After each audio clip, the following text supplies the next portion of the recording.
And Let me see what it is. Okay. it's just, I mean, it depends on the sword. If you have a two-handed sword, Blacksmith shop. We're in Severna Park here, right? It's kind of fun when the guys are here working. It's so amazing what they're doing. that you start bending the tang. Pressure. It's burning. It was.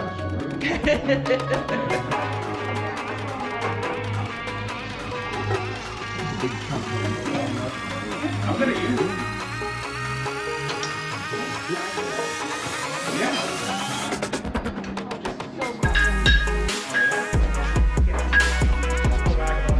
It looks so good. This will stoke the fires.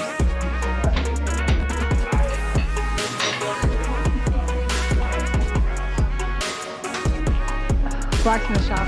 My husband and I brought this if they could put that in the fire, soften it up, and then ready to go. You know they will. That's careful not to have the new coat, zinc coated iron. Yeah, but that's so pretty. Oh my gosh, I hope they can help you out.